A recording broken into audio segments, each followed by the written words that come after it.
anak-anak itu tidak bisa protokolnya tuh hanya dibuat di sekolah. Masalahnya, bagaimana nanti anak-anak perjalanan dari rumah ke sekolah, kemudian dari sekolah ke rumah, itu bagaimana?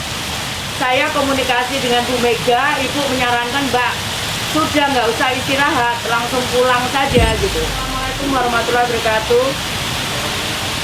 Selamat pagi, salam, Om Swastiastu, Namo Buddhaya, salam kebajikan. Pertama saya mohon maaf agak telat karena tadi bersih-bersih dulu. Saya bersihkan balai kota, saya mohon maaf sekali. Yang berikutnya Bapak-Ibu sekalian, ini bukan berarti bahwa saya bersilaturahmi dengan Bapak-Ibu sekalian, sekolah mau buka, bukan. Saya bersilaturahmi dengan Bapak-Ibu sekalian karena saya pengen dibantu. Jadi Bapak-Ibu sekalian, kenapa saya bersilaturahmi dengan Bapak-Ibu sekalian? Karena saya pingin, ini ada MKKS, ada kepala sekolah negeri dan swasta, kemudian ada MKKS. Nah, saya kepingin panjenengan semua mungkin juga pakai jaring seperti ini, itu saling berkomunikasi bagaimana merumuskan someday suatu saat sekolah itu buka. Saya terus terang paling hati-hati Bapak sekalian, saya tidak berani memutuskan sekolah kalau saya belum dapat jaminan misalkan dari kesehatan ataupun dari Kementerian Pendidikan. Karena ini berat untuk anak-anak, Bapak Ibu ketahui semuanya kondisi ini masih sangat berat terutama untuk anak-anak. Karena anak-anak kita itu masih daya imunnya di tubuhnya, ketahanan imunnya itu masih kurang kalau dibandingkan orang dewasa. Bukan hanya sekolah yang nantinya ada protokol, tapi juga di tempat manapun itu ada protokolnya. Saya berharap Bapak Ibu sekalian yang mengetahui persis kondisi murid-muridnya itu bisa memberikan kepada saya, kepada kami di pemerintah kota untuk menyempurnakan protokol yang sudah kami susun. Mungkin satu sekolah tidak sama dengan sekolah yang lain, mungkin, tapi Bapak Ibu sekalian minimal itu protokol yang sudah kami siapkan dengan perwali ini nanti kami akan bagi kepada Bapak Ibu sekalian.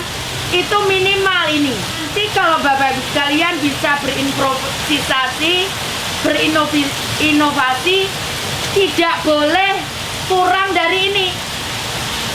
Ini adalah minimal, wajib untuk diikuti.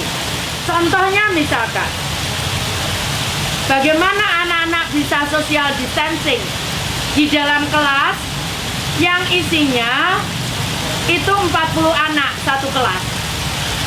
Bagaimana mungkin? Atau 30 anak lah.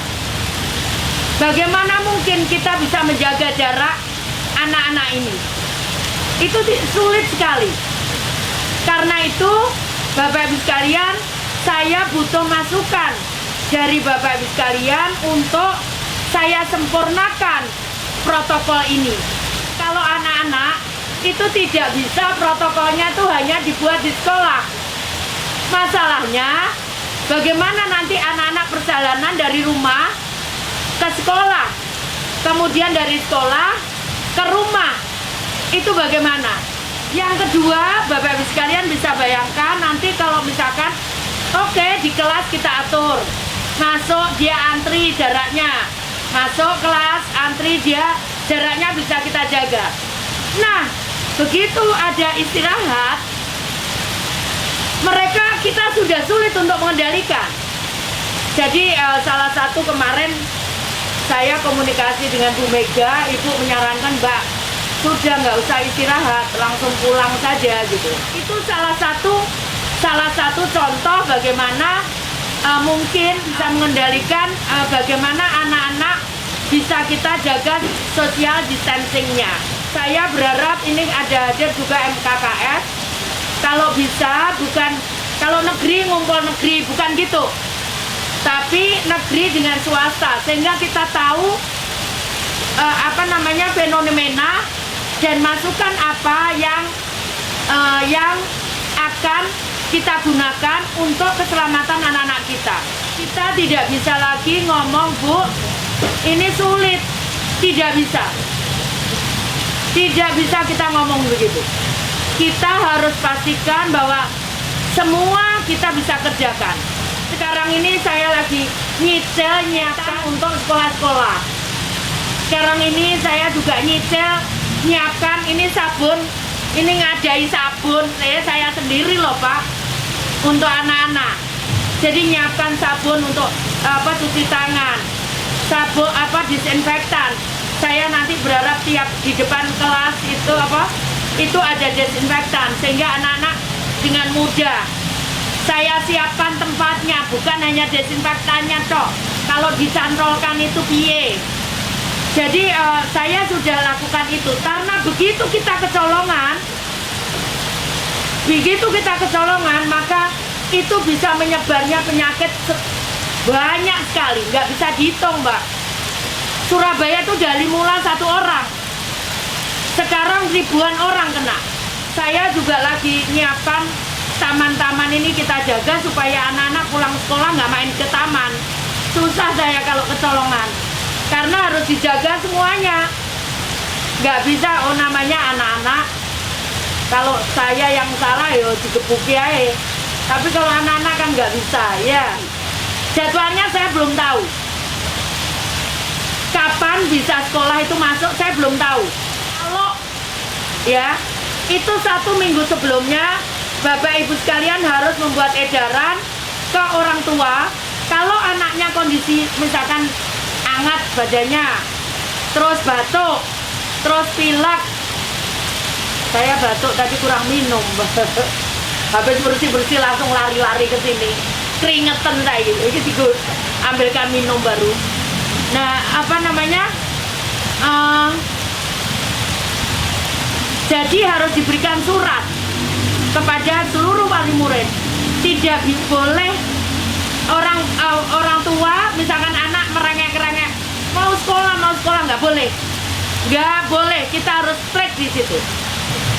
Meskipun ternyata bukan COVID, nggak apa-apa, nanti kan dokter yang menentukan bahwa ini COVID atau tidak.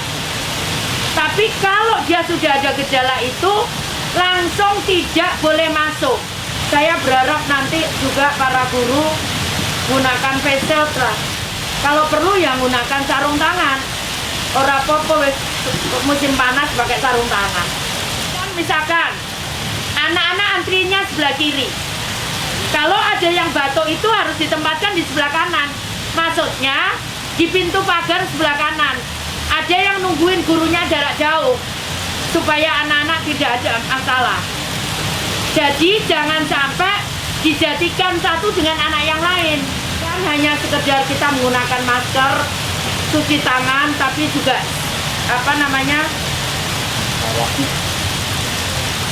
jarak. Aduh, ini Satpol PP dan Linmas, aduh, Satpol PP itu susah, jogo pasar, jogo masjid, jogo musola, jaga itu. Nggak bisa Pak, kalau semua diserahkan ke kami, nggak bisa. Ini ada protokol untuk transportasi, ini ada protokol untuk semua harus kita pantau. Ada PKL, ada itu. Jadi kalau Bapak Ibu sekalian mengandalkan kami, berat kami. Sekolahnya ada 500, Satpol PP saya cuma 400. Piye, ini SMP. Lah SD piye. Kalau Bapak Ibu sekalian, bisa lah penjenengan. Kalau semua ke kami berat. Minta pengawasan kami, aduh, apes Pak. Kami Pak, nggak ada orangnya. Itu tentara itu sudah ngerahkan berapa ratus atau ribu itu. Tapi ya nggak bisa menuhi. Industrinya sendiri itu ada 5.600. Kemudian belum pasar, belum tempat ibadah, belum apalagi kemarin, transportasi, belum pasar, belum sentra belum PKL. Jadi kalau kita tidak kerjasama, ya sulit kami Pak. Jadi ayo monggo, ayo kita sama-sama. Saya yakin panjenengan bisa. Tinggal panjenengan mau atau tidak.